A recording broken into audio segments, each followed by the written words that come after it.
যতটুকুন প্রয়োজন ততটুকুন নিতে পারে, নেওয়ার জন্য কেউ আসে নাই। এই মিয়া কয় বছরের ভিতরে এটা হয়েছে? আল্লাহর রাসূল মদিনা শাসন করছেন 10 বছর, আবু বকর রাদিয়াল্লাহু তাআলা আনহু করছেন 2 বছর, হযরত ওমর রাদিয়াল্লাহু তাআলা আনহু করছেন 10 বছর। এই মাত্র সবে মিলায়া 22 বছরের ভিতরে একটা রাষ্ট্রের অবকাঠামোগত রাষ্ট্র ব্যবস্থা এতটা উন্নত হয়ে গেছে যে রাষ্ট্রের বাইতুল মালকে খুলে দেওয়া হয়েছে, সাহায্য নেওয়ার মতো অভাবী মানুষ নাই। এটা কি জন্য হয়েছে? জাকাত ভিত্তিক সমাজ ব্যবস্থা ছিল। এজন্যই হযরতে আবু বকর সম্পর্কে বলা হয় আল্লাহর রাসূলের মৃত্যুর পরে নরম একজন মানুষকে খলিফাতুল মুসলিমিন নিযুক্ত করা হয়।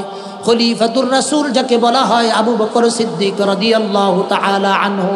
ইসলামী কিছু বিষয়াদির বিষয়ে উনি এই পরিমাণ কড়াকড়ি নির্দেশ দিয়েছেন। তিনি বলেছেন যে যেই ব্যক্তি আল্লাহর রাসূলের জীবদ্দশায় একটা বকরি যাকাত দিত দড়ি সহ, ওই ব্যক্তি যদি এখন বকরি দেয়, বকরির দড়িটা যদি না দেয়, আমি আবু বকর তার বিরুদ্ধে যুদ্ধ ঘোষণা করলাম।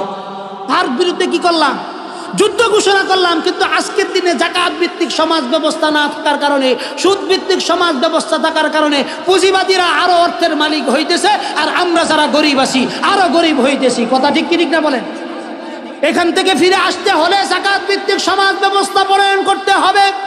জাকাত ভিত্তিক সমাজ ব্যবস্থা যদি আমরা প্রণয়ন করতে পারি, সমাজের ভিতরে গরিব অসহায়কে জাকাত দিতে হবে, জাকাতের উপযুক্ত ব্যক্তিকে জাকাত দিতে হবে। যদি আমরা উপযুক্ত ব্যক্তিকে জাকাত দিতে পারি, তাহলেই কেবল আমাদের জাকাতের হকগুলো আদায় করতে পারবো।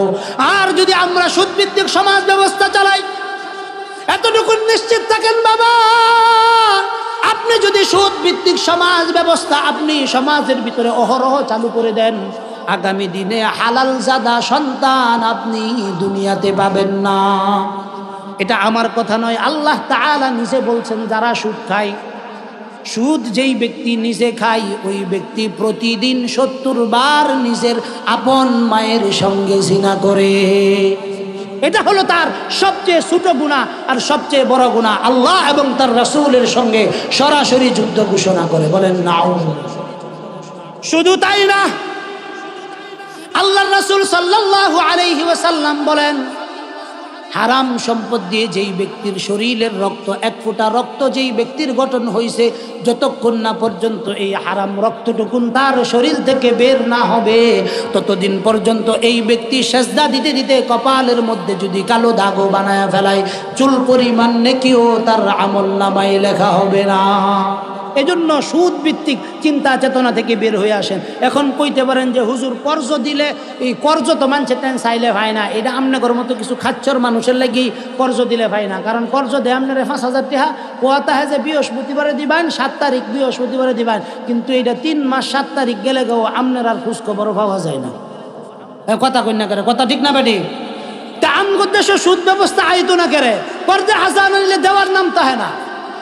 বাংলাদেশেই একমাত্র দেশ যেই দেশে কর্জ আনতে গেলে উজর দিয়ে আনুর লাগে। ভাই আমার বর্ডারে হসপিটালও যার লাগবো, আপনার টেন্না কয়টা টেহা পাই দাম, একটু যদি দয়া হইরা দিতেন তাইলে ভালো হইতো। এইটা হচ্ছে বাংলাদেশের খাচ্চর। কথা ঠিক না বেটি? এই জন্য আমগরেও কিছু রুচির দুর্ভিক্ষ ধরছে যে আমরা মানুষের কাছ থেকে কর্জে হাসানা নিলে সঠিক সময়ে দেই না। আর এই সুযোগটা আমাদের এই দেশের সুদী কারবারিরা তারা সুযোগটা গ্রহণ করছে। এজন্য জাকাত ভিত্তিক সমাজ ব্যবস্থা করেন। যুব সমাজের কাছে অনুরোধ রাখবো, আপনারা কর্জে হাসানার একটা চিন্তা চেতনা নিয়ে সামনে অগ্রসর হন। যেমন 100 যুবক যদি এই সংগঠনের ভিতরে থাকে, 100 যুবক যদি 1000 টাকা করে দেয়, কয় টাকা হয়? 1 লাখ টাকা। কয় টাকা হয়? 1 লক্ষ টাকা দিয়ে ইচ্ছা করলে আপনারা 4-5 ব্যক্তিকে সহজ শর্তে কর্জে হাসানা দিতে পারেন। যেমন একজনের একটা ফিরিস লাগবো। কি লাগবো বাবা? আমি কইতেছি, কথাটা বুঝেন, গুরুত্বপূর্ণ কথা। এই কিচ্ছা কাহিনীর ওয়াজ শুন না, কিন্তু কোনো লাভ নাই। কানের মজা হয়, কিন্তু আমলের জায়গায় যায় কিচ্ছু হয় না। এই জন্য আমি সেগুলা কইতেছি, একটু দয়া করে একটু খেয়াল করেন। লোকজন যে কয়জন আছেন এই কয়জনই খেয়াল করেন ইনশাআল্লাহ। আপনি একটা জিনিস ভালো করে খেয়াল করেন, একজন ব্যক্তি একটা ফ্রিজ নিবে। কি নিব? ফ্রিজ নিব। এই ফ্রিজের দাম হইল 25,000 টাকা। কয় হাজার টাকা? আপনারা কোম্পানির সাথে চুক্তি করে এই ফ্রিজটা আনবেন 22,000 টাকা দিয়ে। কয় টাকা দিয়া? 22,000 টাকা দিয়ে। সুদী কারবারিরা দেখবেন 1 বছর মেয়াদি সুদ দেয়। 22,000 টাকা দিয়ে ফ্রিজ আনলে এটার দাম নেয় 38,000 টাকা। কথা ঠিক না বেটি? আপনি এখান থেকে কমাইবেন আরো 10,000 টাকা। কয় হাজার টাকা?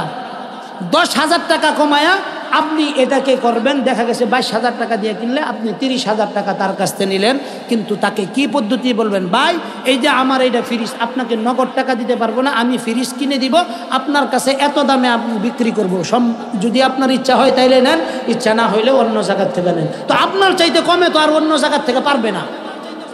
কিস্তিতে যারা আনবে তারা এর চাইতে কমে, এর চাইতে আরো বেশি সুদ দিয়ে আনতে হবে। আর আপনি যে সহজ শর্তে দিতে পারবেন, অন্য কেউ এই সহজ শর্তে দিতে পারবে না। এজন্য সহজ শর্তে আপনি যদি ঋণ দেন তাহলে সুদি কারবার থেকে মানুষ বেঁচে আসবে, আর সুদি কারবার থেকে যদি মানুষ বেঁচে আসে তাহলে সমাজে অহরহ গুনাহ থেকে বাঁচতে থাকবে। আমাদের দেশে 1 টাকা সুদ খায়, ঘুষ খায়, এইভাবে প্রতিদিন আমরা সুদি কারবারের ভিতরে জলাঞ্জলি দিয়ে নিজের আমল, নিজের জীবন, নিজের